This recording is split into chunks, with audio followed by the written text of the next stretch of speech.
Do you have a toddler who wakes up super early in the morning? Stay tuned for how to get them to stop doing that and why this also has to do with Ryan Gosling making you brownies.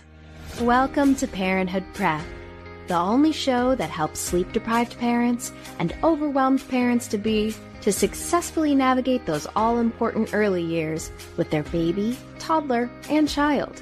If you're ready to provide the best care for your newborn, manage those toddler tantrums, and grow with your child, you're in the right place.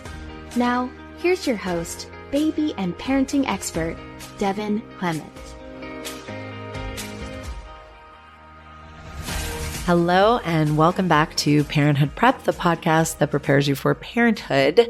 I'm so excited about the responses we've been getting to the Enneagram episode, and we are going to be doing a follow-up episode where Liz and I answer some of your Enneagram and parenting questions. So if you have any Enneagram and parenting questions, you can send them to us on Instagram at happyfamilyafter. Things about how your Enneagram type affects, things your kids do or things you're worried about as a new parent or becoming a parent, and what your type is or what you suspect your type is. And we will help you figure out what to do about that. And I'm very excited to do that. Maybe we'll make it a regular feature. That would be amazing. So today we're keeping with the theme of sleep, and something that I was thinking about when I was recording the 4-month sleep regression episode is that a lot of the stuff I was talking about can also be used on toddler sleep, older kids sleep, where they're not just a baby laying in the crib in the middle of the night, where they're standing up, where they're talking, where, they're calling for you and different things.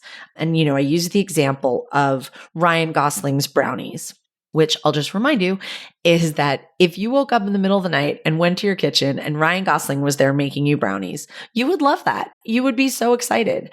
And if night after night that kept happening, on a night that Ryan Gosling was not there making you brownies, you would still get up. You would still go to the kitchen.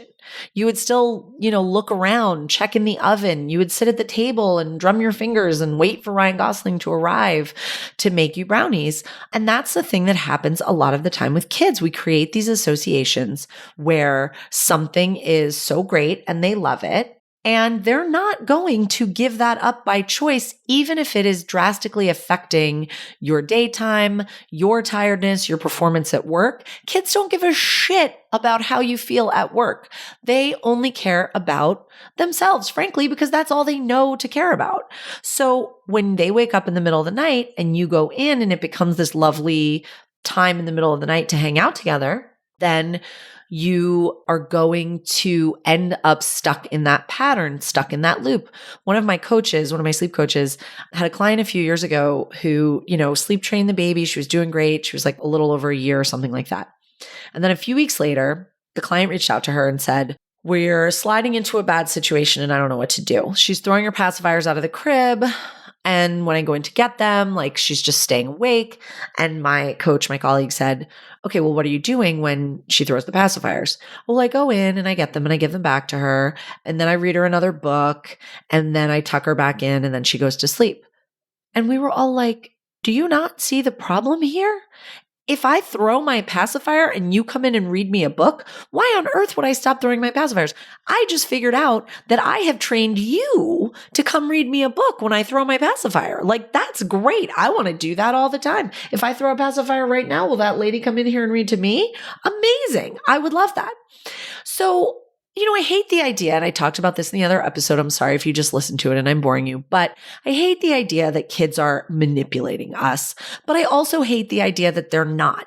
What they are doing is learning by association. So if their association is, I throw my pacifier and you come read me a book, I'm not manipulating you into reading me a book by throwing my pacifier, but I am training you, like I said, into doing what I want you to do.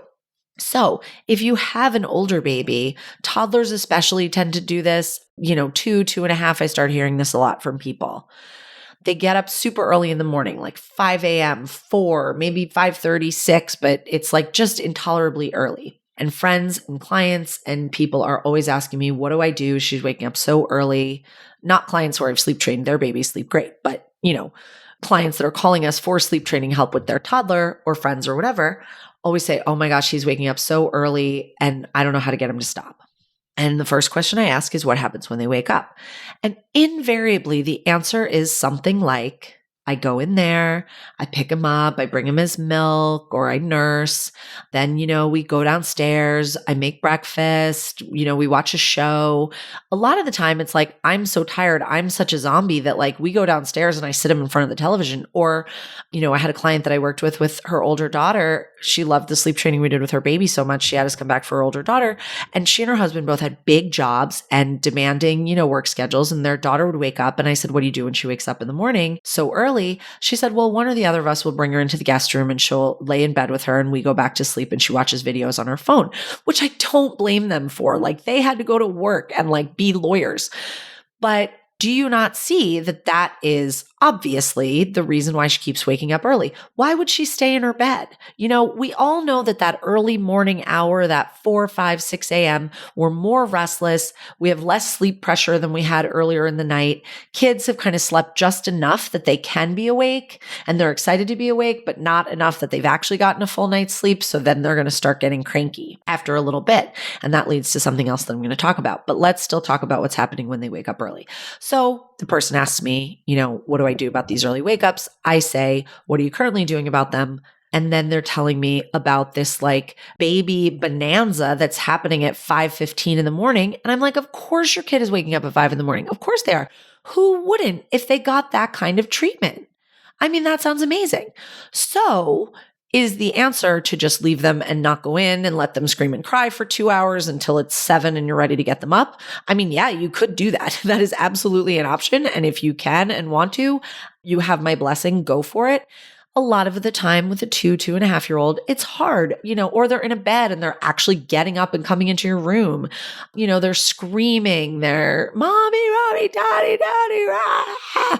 Or they're just so sad and pathetic that you like can't even bear it and your heart's breaking and you want to go in. And I get that. So a way to kind of ease off of that and make that morning process a little bit easier for everyone and work towards sleeping later and a better morning is think about what you're doing that's essentially rewarding them for waking up at 5 a.m. and stop doing those things. So if they're waking up super early in the morning, fine, I'll come into your room. I'll get you out of the crib. I'll change your diaper.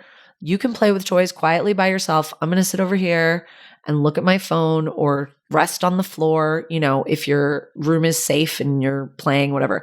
I mean, yes, I know that sounds rewarding too, but playing alone in your bedroom is nowhere near as rewarding as having a great morning with dad, watching television and eating breakfast and, doing all this fun stuff.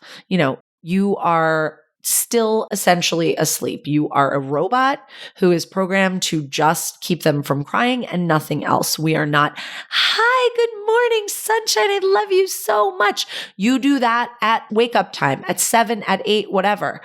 At 5, at 5:30, at 4:30, God forbid. I mean, not early, depending on your schedule, you should really be trying to get them back to sleep. But, if you're in the routine, if your kid is in the routine where they're waking up super early, stop making it so rewarding to them to get up early. You get nothing rewarding until it is time to wake up. If they have one of those color changing clocks, great. The clock's changed. It's green now. Good morning, sunshine. I'm so happy to see you. I can't wait to take you downstairs and have breakfast and start our day. So that's step one of taking Ryan Gosling and his brownies away from your child who's waking up too early in the morning.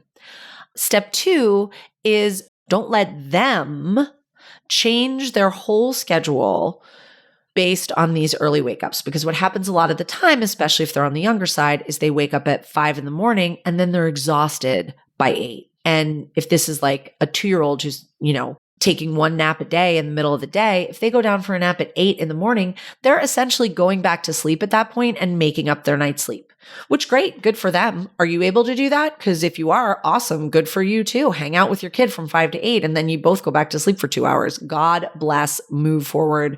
Love that for you. But most adults do not get to have that.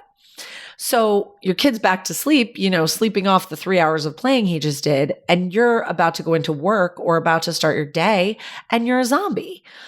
So then the nap is pulled super early. Maybe they'll even take a second nap because really they were just making up for their lost night's sleep.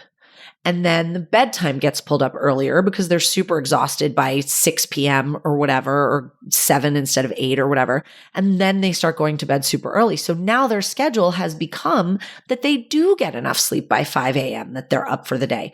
They're raring to go. So unless you want to change your whole schedule to start going to bed much, much earlier, don't let them do that. If they wake up at 5, great. I'm sorry. You have to stay awake until your normal nap time, even if you're super tired, because that will help their body clock shift back to the schedule they were on before. Now, if they've never been on this kind of a schedule, it's a different situation. But if they were on a great schedule, or a schedule at least that you liked, and now they're pulling everything up earlier, don't let them pull that whole day up. If you have to be tired from 5 to 8 in the morning, then they have to be tired from 8 to 11 or whatever time their nap normally is. Put them down for a nap at their normal time, put them down for bed at their normal time. Really give them the space to fall back asleep in the morning as much as it is humanly possible for you to do, so that they start getting back into that routine of sleeping until 7 or 8 or 6 or 6:30 or whatever. I mean, I have talked to parents who are like, dear God, if she would just sleep past 4:30, it would be my dream come true. We are not starting the day at 4:30 in the morning. We are not Olympic ice skaters or whatever. We do not have to be at the rink. We can go back to sleep and they can go back to sleep. Now, if your kid's older and you want to bring them into bed with you or whatever at that point and everybody gets more sleep, great. Again, if you like it, I love it. If it's working for you, do it. But if what's happening is that they're, awake watching videos on your phone while you snore next to them because you're so tired, then you really need to help them get back into the routine of sleeping better. And that little girl, with I think 2 nights of sleep training, she was sleeping through the night in her bed, doing great, because they really do need the sleep, especially if you're sticking to the schedule that you want them to be on and they are losing some sleep and they are a little underslept. They will get back into that routine. So consider this your pep talk, your encouragement to stop letting them get away with waking up so early in the morning. Ryan Gosling is not there. We are not having brownies. Another thing that can happen with toddlers is if they start staying up super late, a lot of the time it's because their nap has gotten thrown off, or maybe they're getting ready to drop the nap. I don't think anybody should be dropping the nap before 3 years, but for whatever reason, if you feel like your kid at this point is ready to drop the nap, a big sign that they're ready for that is that they start staying up super late at night. And this just happened to a friend of mine with her toddler, started, staying up later and later and wanting the parents to be in the room with her and all this different stuff that she didn't used to want. And then the next thing you know, her bedtime is 10 or 11 p.m. She's not falling asleep until then. And she asked me for advice. And I said, what time is she sleeping until in the morning? Is she sleeping in to make up for it? And she said, yeah, this morning she slept till 9 or 10. And I was like, look at what she's doing. She's shifting her night later. So by all means, if that works for you and you want a 9 to 9 or a 10 to 10 schedule, which I certainly would, go for that, stick with it, and just make that her bedtime. Don't fight her from 7 to 9 on going to sleep if she's not ready to sleep until 9. But if you want her to go back to her 7 o'clock bedtime and her whatever time nap, because of course, when she sleeps in the morning, the nap shifts later, then you got to get her up. Even though she's tired, you got to get her up at the wake up time that you want. So if she doesn't fall asleep until 10 or 11, she's still waking up at 7 and taking her nap at, 11 or whatever time. And then she's going to bed at 7 and she's going to be tired enough to actually go to sleep at that time. Overtiredness is a thing for sure. We don't want it. And sometimes we really want to avoid it by whatever means necessary. But if we are trying to shift a schedule and get a baby onto a better schedule, we do have to use the tiredness to our advantage a little bit, and if they're beyond tired by 7 and they're hysterical, they will fall asleep eventually. You may want to pull the bedtime up even a little earlier than that. If they're super exhausted from having a short night the night before, play around with it a little bit, but don't let them start shifting their schedule to something that's super inconvenient for you. That's it. So let me know how that goes for you. And if you have any follow-up questions, I always want to hear them. At Happy Family After on Instagram is the best way to reach us. You can also go to our website, happyfamilyafter.com. There's a little tab on the side that says leave a voicemail, or you can email, whatever you want to do. And as always, please, please, please subscribe, rate, and review the podcast because it really helps us. And I like to know what you're thinking. So have a great day. Hopefully tomorrow you will not be up at 5 a.m. Well, maybe tomorrow because you're going to be starting sleep training, but hopefully a week from now you will not be up at 5 a.m. Have a great day. Bye. All right, listen up, folks. We love to joke around, but it's time to get real. And that real talk, it's all about giving your babies the roasting they deserve. Yep, you heard it right. We're calling for an epic baby roast. We want you to drop a voice note on our website and call out your little ones for their adorable crimes. Did your baby spit up on your brand new dress the second you put it on? Or maybe they decided to scream through your sister's wedding vows?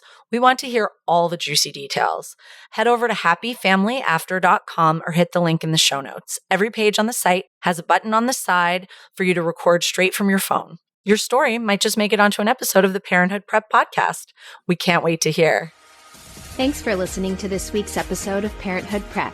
If you want to learn more about the services Devin offers, as well as access her free monthly newborn care webinars, head on over to www.happyfamilyafter.com.